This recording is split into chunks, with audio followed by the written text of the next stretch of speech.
দিলীপ ঘোষ এত senior leader সে মাছ ধরছে, তার ছবি বেরোচ্ছে মাছ ধরছে, তো আপনি মানে মানে গরিব মানুষগুলো যারা আপনার হয়ে প্রচার করলো তারা মরছে আর আপনি মাছ ধরছেন।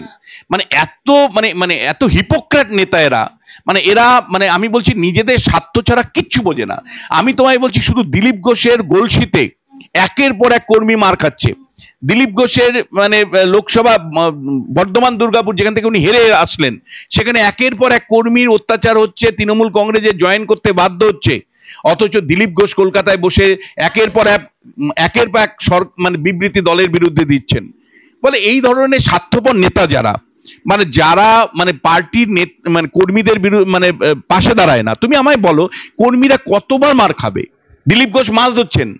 আমি বলছি যে এরকম স্বার্থপর, চূড়ান্ত স্বার্থপর যারা, এদের দিয়ে ২৬ সালে কিন্তু জয়ী হওয়া সম্ভব নয়। ফলে বিজেপির যারা স্থানীয় নেতা প্রতিদিন লড়াই করে তৃণমূলের বিরুদ্ধে, তুমি তাদেরকে প্রার্থী করতে পারছো না, তুমি তাদেরকে প্রার্থী করতে পারছো না, তুমি তাদেরকে প্রার্থী না করে দিল্লিতে বসে লবিবাজি করে অরিন্দম গাঙ্গুলি তাদেরকে নিয়ে এনে প্রার্থী করছো, যার সাথে মাটির সম্পর্ক নেই।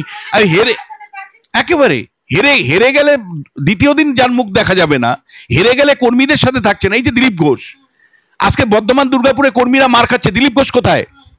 সে তো মাছ ধরছে। তো এই ধরনের স্বার্থপর রাজনীতিবিদদের নিয়ে বিজেপি চলছে, আর তারা স্বপ্ন দেখে মানে রাজ্যে ক্ষমতায় আসবে। এই যে সোহমের দেখলাম, সোহম গিয়ে এক মানে হোটেল মালিককে মারধর করলো। এটা তৃণমূল কংগ্রেসের কালচার। তৃণমূল কংগ্রেস এটাতে এখন বর্তমান যে তৃণমূল কংগ্রেস এটাতে এটা বিশ্বাস করে যে মারধর করব, ভয় দেখাবো, চমকাবো, ভয়ের উপরেই রাজত্বটা। জেলায় জেলায় এই বিজেপির এক শ্রেণীর নেতার সাথে তৃণমূলের কিন্তু সখ্যতা এখনো আছে। এই নির্বাচনেও আমি তোমায় বলছি বিজেপির বহু জেলা নেতা তার হয় ক্ষুব্ধ হয়ে আছে, মানে বিক্ষুব্ধ বিজেপির নেতা বা দায়িত্বপ্রাপ্ত বিজেপির নেতা তৃণমূল কংগ্রেসকে জয়ী করেছে। অর্থাৎ তারা বকলমে তৃণমূল কংগ্রেসকে কিন্তু জয়ী করতে সাহায্য করছে। ৬৫-তে পরীক্ষা দিয়ে ৩৮ থেকে ৪০-এর মধ্যে ঘোরাফেরা করছে কয়েকটা নির্বাচনে। যে মানুষকে কিন্তু স্বপ্ন দেখাতে হবে, বিজেপির কোনো নেতা স্বপ্ন দেখাতে পারে না। আর বিজেপির রাজনৈতিক নেতৃত্বের মধ্যে আবেগ কোথায়? পলিটিক্স আবেগ উপর চলে। তুমি আমাকে বলছি এই যে নির্বাচনের মানে পরাজয়ের পরে বিজেপির লোকসভা নির্বাচনের পরাজয়ের পরে রাজ্যে সারা রাজ্য জুড়ে তাণ্ডব চালাচ্ছে তৃণমূল কংগ্রেস, এমনকি কলকাতার বুকে আবাসনগুলোতে তাণ্ডব চালাচ্ছে। তুমি আমায় দেখো কয়টা বিজেপির নেতা সেখানে গেছে। পশ্চিমবাংলায় যে ৩৫% মুসলিম সম্প্রদায়ের মানুষ আছেন, তাদের সমর্থন ছাড়া পশ্চিমবাংলাতে বিজেপি ক্ষমতায় আসা নেক্সট টু ইম্পসিবল। এটা হলো ২০১৯ সালে মার খাওয়ার পরে মানে তাতিয়ে অমিত শাহ নরেন্দ্র মোদীরা তুলল। ২১ সালের নির্বাচনের পর মানে জুনের রেজাল্ট, 5 মে রেজাল্ট বেরিয়েছিল, তারপরে কার্যত বলা যায় যে বাড়িঘর ছাড়া ছিল হাজার হাজার লোক। ৫৪ জন বিজেপি কর্মীর মৃত্যু ঘটে গেছে। তৃণমূল কংগ্রেস মানে জেনোসাইড করেছে। আমি আবারও বলছি তৃণমূল কংগ্রেস জেনোসাইড করেছে, যার জন্য কলকাতা হাইকোর্ট সিবিআই তদন্ত দিতে বাধ্য হয়েছিল। সিবিআই কতজনকে মানে অ্যারেস্ট করতে পেরেছিল? তৃণমূলের একের পর নেতার বিরুদ্ধে অভিযোগ উঠেছিল, কয়জন জেলে গেছে? সেটিং করেছে। এবং দ্বিতীয় যে প্রশ্নটা, সেই সময় আমি তোমায় বলছি, আমি দুটো উদাহরণ দিচ্ছি। বোলপুরের প্রার্থী ছিলেন অরিন্দম গাঙ্গুলি, তার সাথে মানে ৮ জন না ৯ জন সেন্ট্রাল ফোর্স ছিল। তিনি যেই না হেরে গেছেন, তা মানে ট্রাঙ্ক গুছিয়ে সেন্ট্রাল ফোর্স নিয়ে বেরিয়ে চলে এসছেন মানে ইয়ের থেকে। এত স্বার্থপর বোলপুর থেকে। আর কর্মীরা বোলপুরের মার খেয়েছে, দিনের পর দিন মার খেয়েছে। আমার প্রশ্নটা হচ্ছে ওইরকম স্বার্থপর রাজনীতিবিদদেরকে নিয়ে বিজেপি চলছে, মানে কর্মী মার খাচ্ছে। আর কর্মীরা অরিন্দম গাঙ্গুলির জন্য বোলপুরে লড়াই করলো, আর অরিন্দম গাঙ্গুলি সেন্ট্রাল ফোর্স নিয়ে দুপুরবেলা কাউন্টিং এর দিকে পালিয়ে চলে আসলো ইয়ের থেকে, বোলপুর থেকে। এই স্বার্থপর নেতাদের দিয়ে রাজনীতি হবে? এবং যারা লোকাল লেভেলে পার্টিটা করে, আপনারা সেখান থেকে ক্যান্ডিডেট কেন দিতে পারেন না? তা সে তো ওইখানেই পড়ে থাকবে। আপনারা দিল্লির থেকে লবিবাজি করে এবারও অরিন্দম গাঙ্গুলি যাদবপুরে আসলো, লাখ লাখ ভোটে হেরে গেল। আপনারা একাধিক প্রার্থী করেছেন যাদের সাথে দৈনন্দিন রাজনীতির কোনো সম্পর্ক নেই, একেবারে কানেক্ট নয়। ধরো হঠাৎ করে রানিমা আসলো, রানিমা কেন আসবে? ওখানে কি কোনো মানে লোকাল লিডারশিপ ছিল না? আমি দরকার হয় পঞ্চায়েত লিডারদেরকে তুলে ধরবো, তৃণমূল কংগ্রেসের, আমি তোমাদের বলি, এই তৃণমূল কংগ্রেসের ইতিহাসটা ভালো করে বুঝতে হবে। তৃণমূল কংগ্রেসের অনেক গ্লোরির ইতিহাস আছে, অনেক গৌরবের ইতিহাস আছে। ববি হাকিম কি ছিল? একজন কাউন্সিলর ছিল। অরূপ বিশ্বাস কি ছিল? একজন নর্মাল কাউন্সিলর ছিল, লোকাল লেভেলের, পাড়া লেভেলের নেতা ছিল, এমন বিরাট কিছু নেতা ছিল না। তার তুলনায় মদন মিত্র বড় নেতা ছিল, মানে অন্তত কলকাতার নেতা ছিল। এই ববি হাকিমকে মমতা বন্দ্যোপাধ্যায় তুলে আজকে এত বড় নেতা বানিয়েছে। এই অরূপ বিশ্বাসকে মন্ত্রী করে মমতা বন্দ্যোপাধ্যায় এত বড় নেতা বানিয়ে, যে মমতা বন্দ্যোপাধ্যায় যে সোশ্যাল স্কিমগুলো দিচ্ছে সেগুলো তো বিরোধিতা করার জায়গা নেই।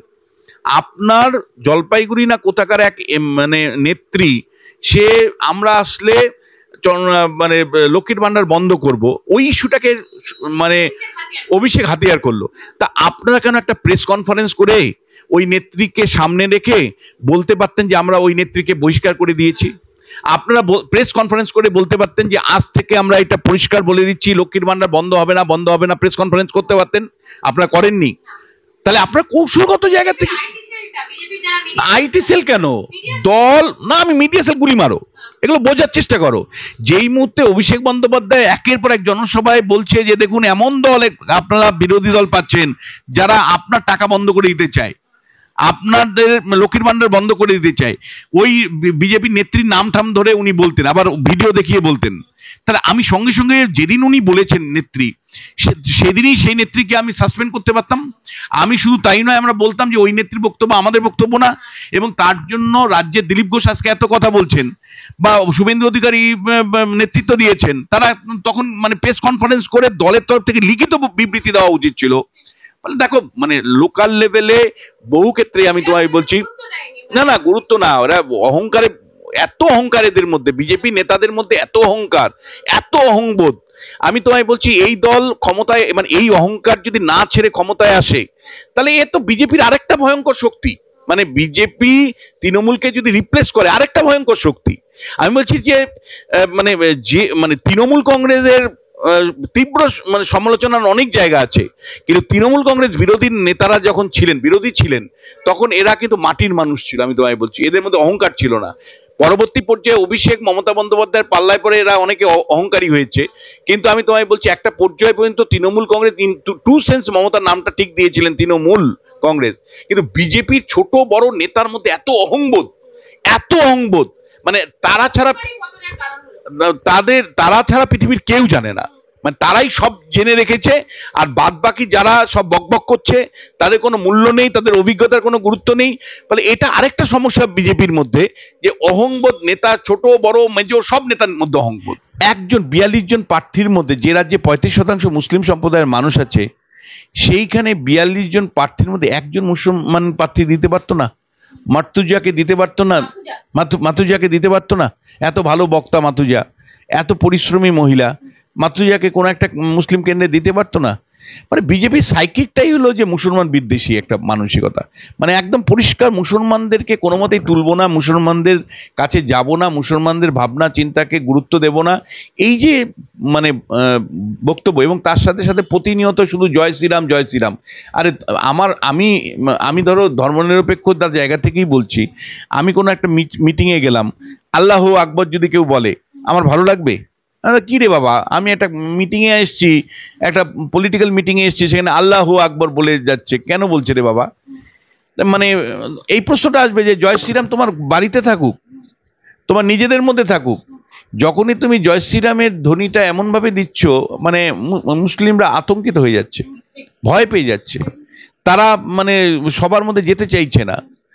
এবং এইটা কিন্তু আমি তোমায় বলছি, এটা বিজেপি নেতারা যখন বলেন যে না আমাদের জয় শ্রীরাম আমাদের মানে আমাদের জাতীয় স্লোগান, আমাদের মানে পরম্পরা, আমাদের সংস্কৃতির মানে হিন্দুত্বের সংস্কৃতির সাথে সম্পর্কিত, আমি যে রাম কেবলমাত্র হিন্দুদের নয়, কিন্তু রামকে যেভাবে পূজিত করা হয় সেই ভাবনার সাথে মুসলিমদের ভাবনা চিন্তার মধ্যে একটা পার্থক্য আছে। ফলে তুমি নিশ্চয়ই ব্যক্তিগত জীবনে পরিচালনা করো বা তোমাদের একান্ত হিন্দু কমিউনিটির মধ্যে সেটা তোমরা করো, কিন্তু একটা মঞ্চ যেখানে হিন্দু মুসলমান সব ধরনের মানুষকে নিয়ে চলতে হবে, সেখানে প্রতিনিয়ত জয় শ্রীরাম বলে চিৎকার করে একটা মানে আতঙ্ক তৈরি করে দেওয়া, বাউন্ডারি তৈরি করে দেওয়া। অনেক মুসলিমরা কিন্তু এর সাথে সহমত নন এবং সেই কারণেই তারা, মমতার তীব্র বিরোধী মুসলিমরা যারা, তারাও কিন্তু মানে বিজেপি রাজনীতির সাথে যুক্ত হতে পারছে না। এটা ফলে আমি বলছি তোমাকে যে দীর্ঘ সময় তৃণমূল এবং বিজেপি একসাথে দেওয়াল লিখেছে, একসাথে পতাকা নিয়ে মিটিং করেছে, মিছিল করেছে, তার ফলে তাদের মধ্যে একটা সখ্যতা রয়ে গেছে, তো রয়ে গেছে। ফলে এখন যেই মুহূর্তে কোনো গোসা হচ্ছে দলের প্রতি, দলের পথ ঠিক মতন পাচ্ছে না, তখন তলে তলে দলকে নষ্ট করার জন্য, দলকে হারানোর জন্য তৃণমূলকে সাহায্য করছে। 26-এর নির্বাচনে কিন্তু বিজেপি যে খুব ভালো রেজাল্ট করবে আমি মনে করি না। এবং একই সাথে তোমায় বলবো, সংখ্যালঘু মুসলমানদেরকে অন্তর্ভুক্ত না করলে, দলের মধ্যে অন্তর্ভুক্ত না করলে বিজেপি কিন্তু ওই 38 থেকে 40%-এর মধ্যে ঘোরাফেরা করবে। রীতিমতো দেখা যাচ্ছে বিজেপির যেভাবে ভরাডুবি হলো পশ্চিমবঙ্গে, 26-এ কি কোথাও বিজেপির আর উঠে আসার সম্ভাবনা আছে? আমার সঙ্গে রয়েছেন রাজনৈতিক বিশ্লেষক বিশ্বনাথ চক্রবর্তী স্যারের সাথে কথা বলবো।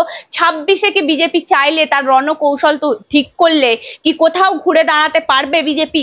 কোথাও কি শক্তিশালী দল হিসেবে নিজেকে আবার প্রতিষ্ঠা করতে পারবে? যদিও এই মুহূর্তে তারা একটা ভোট অঙ্ক তারা দেখাচ্ছে, তারা নাকি 91টা বিধানসভায় এগিয়ে রয়েছেন, কি বলবেন?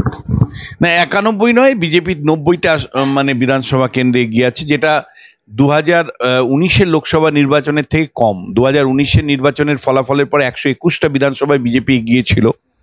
তারপরে বিধানসভা নির্বাচনে তাদের আসন কমে 77 হয়।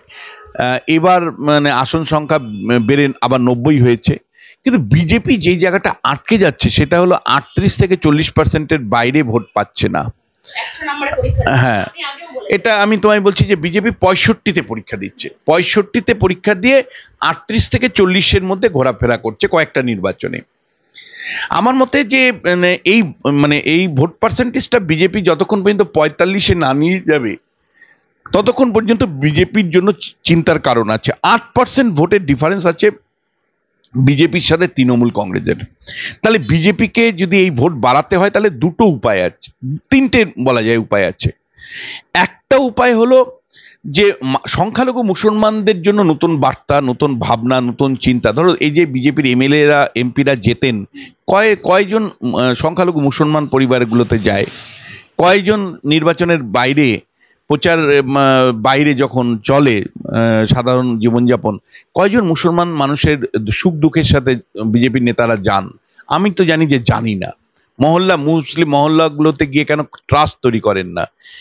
এটা একটা দিক। ফলে মুসলিম সম্প্রদায়ের, পশ্চিমবাংলায় যে 35% মুসলিম সম্প্রদায়ের মানুষ আছেন, তাদের সমর্থন ছাড়া পশ্চিমবাংলাতে বিজেপি ক্ষমতায় আসা নেক্সট টু ইম্পসিবল। এটা হলো ফার্স্ট কথা। আমি তোমাকে পরিষ্কার বলতে চাই। এটা সম্ভব আরেকটা হতো যদি মুসলমানদের ভোটটা বিভাজিত হতো। সেই বিভাজনের রাস্তাটা অভিষেক বন্দ্যোপাধ্যায়রা বন্ধ করে দিয়েছেন। আইএসএফ যেভাবে এবার বলা যায় মানে এককভাবে সিদ্ধান্ত নিল বাম কংগ্রেসের কে জোট ছেড়ে, তারা এককভাবে লড়াইয়ের সিদ্ধান্ত নিল। নওশাদ সিদ্দিকী ডায়মন্ড হারবার না লড়ার সিদ্ধান্ত নিল। ফলে বলা যায় আইএসএফ ম্যানেজ হয়েছে। তাহলে মানে আইএসএফ এর মাধ্যমেও কিন্তু কোনো সম্ভাবনা নেই মুসলিম ভোট বিভাজিত হওয়া। বাম কংগ্রেস এবারও কিন্তু মুসলিম ভোট ভাঙতে পারেনি। ফলে বাম কংগ্রেসে মানে বিধানসভার ক্ষেত্রে আরো পারবে না। বা বিধানসভার ক্ষেত্রে এই রাজনীতি চলতে থাকলে, পোলারাইজেশনের রাজনীতিতে বাম কংগ্রেস আবার ফেসে যাবে। ফলে একদিকে হিন্দু ভোট অনেকটা পোলারাইজ করতে পারবে বিজেপি, আর মুসলিম ভোট মমতা বন্দ্যোপাধ্যায়, তৃণমূল কংগ্রেস। তাহলে তার বাইরে ভোট বিভাজনের সুযোগ কিন্তু নেই। তাহলে সংখ্যালঘু মুসলিমদের জন্য নতুন কোনো বার্তা রাজ্য নেতৃত্ব দিতে পারেন কিনা, কেন্দ্রের নেতৃত্ব বিজেপি দিতে পারেন কিনা, মুসলিমদের সমর্থন আদায় করতে পারেন কিনা, এটাও থাকবে 1 নম্বর। বিজেপি যেহেতু 1998 সাল থেকে 2006 সালে তৃণমূলের সাথে পলিটিক্যাল অ্যালায়েন্সে ছিল, এই যে দীর্ঘ সময় ধরে তৃণমূল কংগ্রেস যখন দল হিসাবে উঠে আসছে, তখন মানে দেশ এবং রাজ্যের যারা নেতা নেত্রী ছিলেন, বিজেপির সাথে দীর্ঘদিন সখ্যতা তাদের ছিল, তৃণমূলের সাথে দীর্ঘদিন সখ্যতা ছিল। জেলায় জেলায় এই বিজেপির এক শ্রেণীর নেতার সাথে তৃণমূলের কিন্তু সখ্যতা এখনো আছে। এই নির্বাচনেও আমি তোমায় বলছি, বিজেপির বহু জেলা নেতা তার হয় ক্ষুব্ধ হয়ে আছে, মানে বিক্ষুব্ধ বিজেপির নেতা, বা দায়িত্বপ্রাপ্ত বিজেপির নেতা তৃণমূল কংগ্রেসকে জয়ী করেছে। অর্থাৎ তারা বকলমে তৃণমূল কংগ্রেসকে কিন্তু জয়ী করতে সাহায্য করছে। এই সৌমিত্র খানও বলেছে যদি জেলা স্তরে আমার সঙ্গে ভালো সখ্যতা আছে, যদি আমাকে মন্ত্রিত্ব না দেয় আমি ভেবে দেখবো, সৌমিত্র খান প্রকাশ্যে বলেছে। না দেখো, এইটাই তো বিজেপির মানে এই যে তৃণমূল থেকে যে দলে দলে নিয়ে বিজেপি বাড়ানোর চেষ্টা করা হলো, এদের মধ্যে কতজন আনুগত্যপূর্ণ বিজেপি, মানে রাজ্য রাজনীতি। দেখো, রাজ্য রাজনীতিতে একটা কথা এখন প্রতিনিয়ত মানুষ বলছে যে বিজেপি না না তৃণমূলকে হারাতে পারছে, আবার পথও ছাড়ছে না। মানে আরেকটু খারাপ, মানে দেশি ভাষা দিয়ে আমি বলতে পারতাম, আমি বলছি না, মানে জয়ীও হচ্ছে না, তৃণমূলকে পরাজিতও করতে পারছে না, আবার বিরোধী রাজনীতির রাস্তাটাও ছাড়ছে না। তার ফলে তৃণমূল কংগ্রেসের শাসনটা দীর্ঘ থেকে দীর্ঘতর হচ্ছে। না মানে আমি বলছি যে তোমার মমতা বন্দ্যোপাধ্যায়ের সাথে একটা তুলনা আমি যদি করি, মমতা বন্দ্যোপাধ্যায় বাম আমলে সিপিএম এর বিরোধিতাটাকে একটা রাজনৈতিক দর্শনে নিয়ে গেছিল, যে ভাই যে কোনো মূল্যে সিপিএম কে বিরোধিতা করতে পারছো কিনা তার উপর ভিত্তি করে তুমি নেতৃত্ব পাবে। মানে এই বিজেপির বহু নেতাই যে তলে তলে তৃণমূলের সাথে মিশে চলছে, ফলে এই মধ্যে কতটুকু খাঁটি বিজেপি, কতটুকু মানে 2 নম্বরই বিজেপি, এইটাকে খুঁজে বার করতে গেলে দলকে প্রতিনিয়ত আন্দোলনের মাধ্যমে নিয়ে যেতে। সংগঠন তো মজবুত নয়, একাধিক মানে যারা সংগঠনে রয়েছে বিজেপি তাদের একে নিয়ে রীতিমতো প্রশ্ন উঠেছে, অমিতাভ চক্রবর্তী থেকে শুরু করে বিভিন্ন রকম নাম আসছে, বিজেপির অন্দর থেকে একাধিক ক্ষোভ প্রকাশ করছে, দিলীপ ঘোষ প্রকাশ্যে মুখ খুলছে। এইটাই বলতে গিয়ে আমি তোমাকে বলছি, এরা তো কেউ আন্দোলন করে না। মানে আবারও বলছি, এরা নির্বাচন আসে, নির্বাচনে বক্তৃতা দেয়, নির্বাচনে গণ আন্দোলন মানে কি, সারা বছর ধরে মানুষের সুখ দুঃখের ইস্যুগুলো আছে। আমি যেমন বললাম যে 5 লাখ মানে শুধু কলকাতা কর্পোরেশনে 40,000 মানে শূন্য পদ পড়ে রয়েছে, সেটা ভর্তি করার চেষ্টা রাজ্য সরকারের নেই। তাহলে 40,000 কলকাতা কর্পোরেশনের কর্মী নিয়োগ করতে হবে, এই দাবি নিয়েই তুমি কলকাতা শহরকে মাসের পর মাস অচল করে রাখতে পারো, তুমি মানে গণ আন্দোলনে যেতে পারো। কৃষক কেন মানে সরকারের সহায়ক মূল্য পাবে না, এই দাবি নিয়েই তুমি আন্দোলন করতে পারো। তোমায় বলছি যে গণ আন্দোলন, যে এই যে বিমুখতা, এটাই হলো বিজেপির 26-এর মানে যে পরাজিত হবে বা পরাজয়ের পেছনে অন্যতম কারণ হবে যে কেবলমাত্র কর্মসূচি পালনের মধ্য দিয়ে যে দলটা চলছে, গণ আন্দোলনকে বাইরে রেখে। আবারও বলছি, কর্মসূচি পালন মানে হলো কেবলমাত্র অ্যাটেন্ড করা, সেখানে কর্মীদের সভাগুলোতে অ্যাটেন্ড করা। আর গণ আন্দোলন মানে হলো মানুষের ভাবনা চিন্তাগুলোকে নিয়ে দিনের পর দিন পড়ে থাকা এবং সরকারকে বাধ্য করা যে ওই দাবিগুলো মান্যতা দেওয়া। যে স্কুলগুলোতে শিক্ষক নেই, বোর্ড নেই, শুধু মিড ডে মিল চলছে, কলেজগুলোতে অধ্যাপক নেই, মানে ভর্তিতে টাকা, বিশ্ববিদ্যালয়গুলো উপাচার্য নেই। প্রশ্নটা হচ্ছে যে মানে আপনি বিকল্পের কথা যখন বলছেন, মানুষের চোখে পড়ছে কেন্দ্রে যে সরকার আপনারা চালান তাদের নিয়ন্ত্রণাধীন একটা বিশ্ববিদ্যালয় বীরভূমে চলে, বোলপুরে, শান্তিনিকেতনে একটা স্থায়ী উপাচার্য পর্যন্ত দিতে পারছেন না। শান্তিনিকেতনের উপাচার্যের মাধ্যমে শান্তিনিকেতনের পঠন পাঠনের কি সামান্যতম মানে উৎকর্ষতা তৈরি করতে পেরেছেন? এবং ক্ষমতা না, 2019-এ মার খেয়েছে কর্মীরা, মোদি অমিত শাহরা তাতিয়েছে, 21-এ তারা লড়াই করেছে। 21-এ এতগুলো বিজেপি কর্মীর মৃত্যুর বিনিময়ে লড়াই হলো, তাতেও বিজেপি ক্ষমতায় আসলো না। এবং তারপরে কর্মীরা যে এই ঘর ছাড়া হলো, কয়েকজন বাদ দিয়ে অধিকাংশ নেতার ফোন বন্ধ ছিল তখন। অধিকাংশ নেতা 2021-এর যে রাজনৈতিক হিংসার সময় ফোন বন্ধ ছিল। আজকে তারপরে পঞ্চায়েত নির্বাচন হলো 2023, একের পর এক কর্মী মৃত্যুমুখে পতিত হয়েছে, একের পর এক কর্মী বাড়ি ছাড়া হয়েছে, একের পর এক কর্মী বলা যায় যে ধন মান সর্বস্ব শেষ হয়েছে। তারপরে 23-এর তারপরেও লড়াইটা তারা করেছে। 24-এ আজকে যারা মার খাচ্ছে, দক্ষিণ 24 পরগনা থেকে শুরু করে একের পর এক জেলাতে খবর আসছে, নেতারা সিকিউরিটি নিয়ে ঘুরছে, কর্মী মার খাচ্ছে। সব স্বার্থপর নেতা মানে জয়ীরা তো দিল্লি চলে গেছে, আর যারা এখানে পরাজিত হয়ে আছে সেই কর্মীদের পাশে নেতারা যান। অমিতাভ চক্রবর্তী কলকাতার বাড়ি অফিস ছেড়ে যান, জগন্নাথ চট্টোপাধ্যায় যান, কোন নেতা, কয়জন নেতা গেছেন? দিলীপ ঘোষ মাছ ধরছেন। আমি বলছি যে এরকম স্বার্থপর, চূড়ান্ত স্বার্থপর যারা, এদের দিয়ে 26 সালে কিন্তু জয়ী হওয়া সম্ভব নয়। ফলে আচরণগত পার্থক্য আনতে হবে, গণ আন্দোলনের মধ্য দিয়ে পার্টিকে সংগঠিত করতে হবে। মুসলমানদের নিয়ে পার্টির অবস্থানের বদল, নীতি বদল না করলে 26 কিন্তু 2006 হতে যাচ্ছে। অর্থাৎ মমতা বন্দ্যোপাধ্যায়ের যদি বিরাট কোনো বিস্ফোরণ না দলের মধ্যে না হয়, তাহলে কিন্তু তৃণমূল কংগ্রেসের মধ্যে যদি বড় কোনো বিস্ফোরণ না হয়, তাহলে 2006 যেমন বুদ্ধদেব বাবু 235টা আসন পেয়ে বিধানসভায় ক্ষমতা এসেছিল, মমতা বন্দ্যোপাধ্যায় সেটাকে অতিক্রম করবে, অর্থাৎ 235-এর বেশি আসন পেয়ে কিন্তু 2026-এর বিধানসভা নির্বাচনে আসবে। ফলে বিজেপি দলের মধ্যে যে কাঠামোগত মানে সমস্যা আছে, এবং এই যে নির্বাচনে একের পর এক স্থানীয় নেতারা টাকার বিনিময়ে তৃণমূল হয়ে কাজ করেছে, বিক্রি হয়ে গেছে। এতে অভিযোগ আমরা করছি না, একের পর এক নেতারা বলেছেন। বিজেপির নেতারা অভিযোগ করেছেন যে সেন্ট্রাল ফোর্স রাজ্য সরকারের সাথে, রাজ্যের ফোর্সের সাথে অর্থাৎ পুলিশের সাথে কিভাবে আতাততরি করেছিল। যে কিছু হলে এখানে দেখতে পাচ্ছি কয়েকটা স্বার্থলোভী নেতা, তারা দিল্লি থেকে টিকিট নিয়ে আসবে নিজেদের, রাজ্যের নেতৃত্ব তাদেরকে যদি টিকিট নাও দেয়, দিল্লি থেকে তারা ঠিক জোগাড় করে নেতৃত্ব আসবে, এখানে কোটি কোটি টাকা পকেটে পুরে আবার ফিরে যাবে। না, এটাই তো, মানে আমি তোমায় বলছি যে রানিমা একটা অভিযোগ করেছে না, যে টাকাগুলো দিল্লির থেকে আসলো, কিভাবে খরচা হলো বুঝতেই পারলাম না, কারা নিল, হিসাব কোথায়। এই যে এক একটা নির্বাচন হচ্ছে, এই মানে কোটি কোটি টাকা যে নরেন্দ্র মোদী অমিত শাহ রোজগার করেছেন বন্ডের মাধ্যমে, সেই টাকা কলকাতায় আসছে। এইবার তার মাধ্যমে যতটুকু ডিস্ট্রিবিউশন হলো, সেই টাকা একটা অংশ তো সত্যি আত্মসাৎ করছে। একটা শ্রেণী তৈরি হয়ে গেছে, কবে নির্বাচন হবে টাকা খাবো। আর এখন শুধু তাই নয়, দুটো তৃণমূল এবং বিজেপি দুটো দলকে লোকাল লেভেলের এক শ্রেণীর সুবিধাবাদী রাজনীতিবিদ তৈরি হচ্ছে লোকাল লেভেলে। এটা খুব সিরিয়াসলি নোট নাও। যেটা বিপ্লব মিত্র যিনি হেরেছেন বালুরঘাটে, তিনিও অভিযোগ করেছেন একটা সিরিয়াস লেভেলের, একাধিক নেতাই অভিযোগ আছে নানাভাবে। সেটা হলো মানে নীতি আদর্শ তো চলে গেছে রাজনীতি থেকে, মানে মানে সবাই কামিয়ে নিতে চাইছে। নির্বাচনে কামানো কেবলমাত্র দলের থেকে তা না, বিরোধী দলের থেকেও কামানো। অর্থাৎ আমাকে তুমি বুথ এজেন্ট বসিয়েছো, আমি 10,000 টাকার বিনিময়ে চুপ হয়ে থাকবো, বিরোধী দলকে সাহায্য করলাম।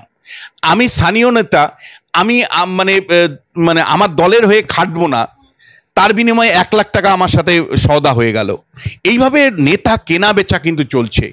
নির্বাচনে তুমি এতক্ষণ পর্যন্ত পেশি শক্তি শুনেছো, সরকারি ব্যবস্থাকে ব্যবহার করা শুনেছো, যে কিন্তু মানি পাওয়ার শুনেছো, কিন্তু মানির মাধ্যমে দলটাকে কিনে নেওয়া, আঞ্চলিকভাবে সংগঠনকে কিনে নেওয়া, কর্মীদের কিনে নেওয়া, এটা পশ্চিমবাংলায় আজকে রেওয়াজ প্রতিষ্ঠিত।